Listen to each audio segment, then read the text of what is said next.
wote ambao wamefika hapa, hamjambo? Hamjambo tena.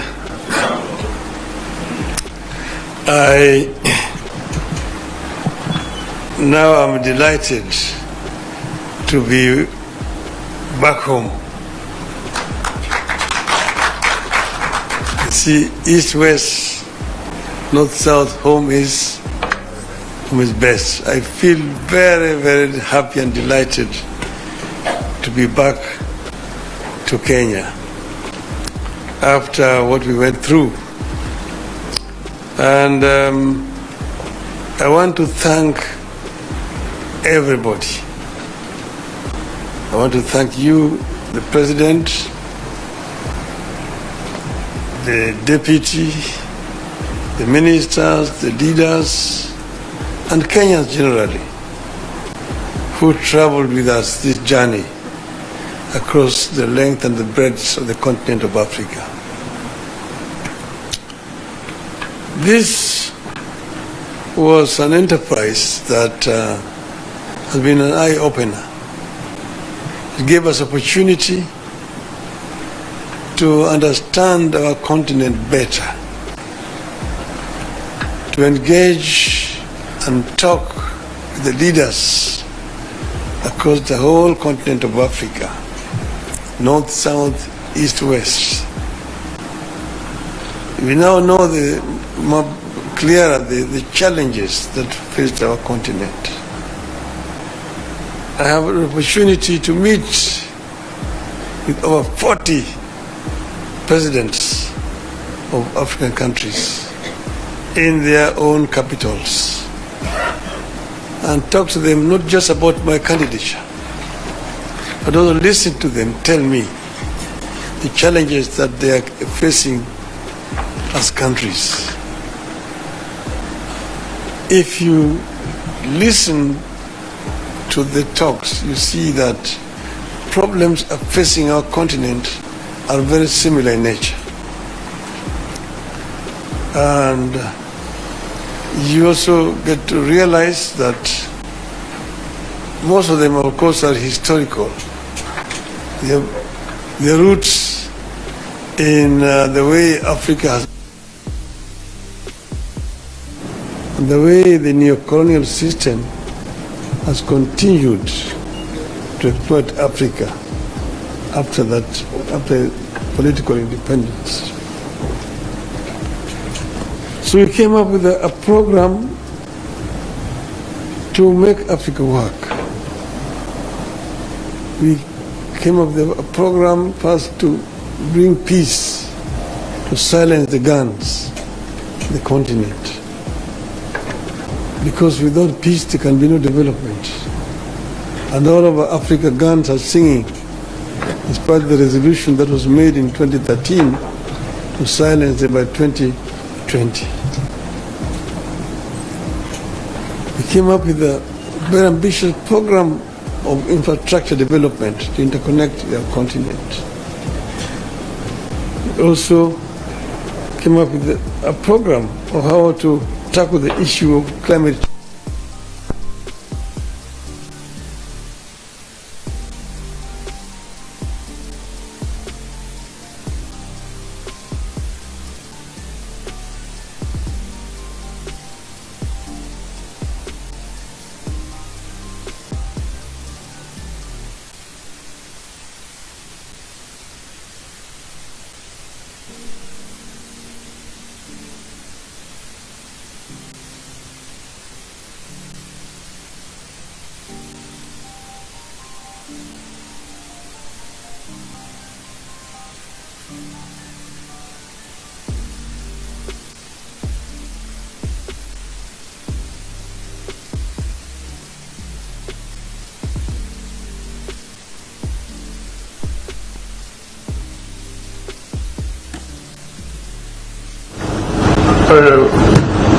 Created quite a bit of awareness in the continent. And I'm very grateful for the reception that I received throughout the continent. And finally, we went to Addis. Before we went to Addis, the women of Kenya, orange women, hosted a prayer meeting for me. Bomas of Kenya. They prayed for me, for the God of Kenya to give me victory. And I told them, look, I'm going to Addis, and you shouldn't be worried. You shouldn't be worried at all. Because I was actually picking this from a story I got from a friend of mine. But you should never worry at all. If you are sick, don't be worried. There are only two things that can happen to you. You can recover or you can die. If you recover, there's nothing to worry about. But if you die, there's also nothing to worry about.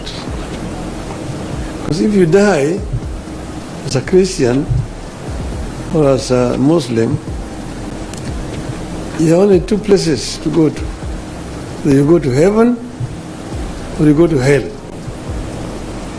So if you go to heaven, there is nothing to worry about. You enjoy.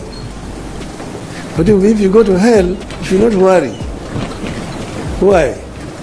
Because you're going to meet so many of your friends there that you'll take a lot of time greeting them and wishing them well, that you will not have time to worry about. So I told them that, look, if we win in Addis, we will have succeeded. But if we don't win, if we lose, we will also have succeeded.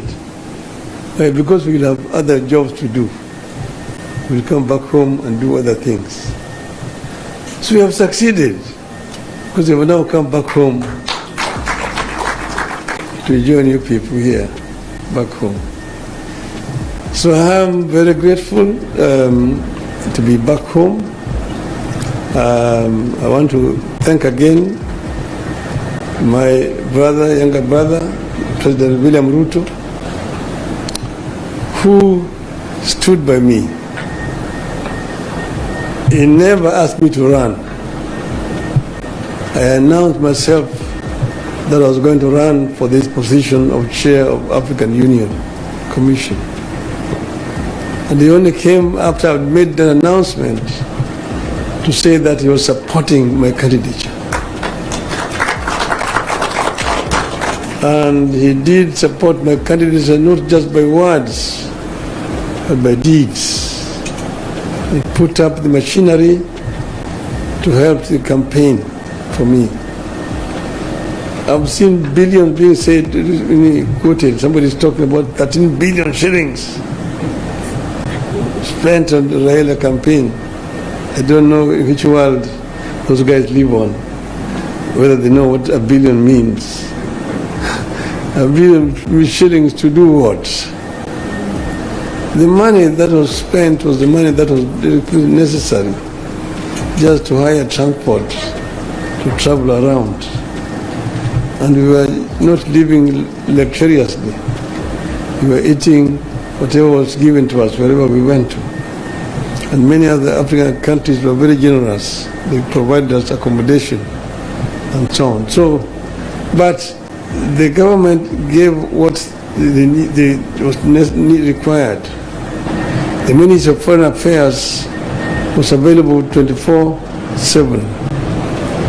And the other government departments to make appointment for me to be able to meet the leadership across the continent. So I want to thank my brother very profusely for their support.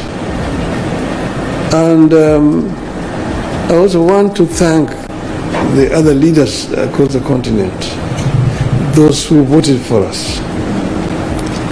They are those who stood with us to the last moment and voted. And if we had wanted, we would have completely stopped the elections because you require 2/3 to be elected. And these leaders were ready to go with us to the end, and they would not have been able to get the 2/3. So I thank them.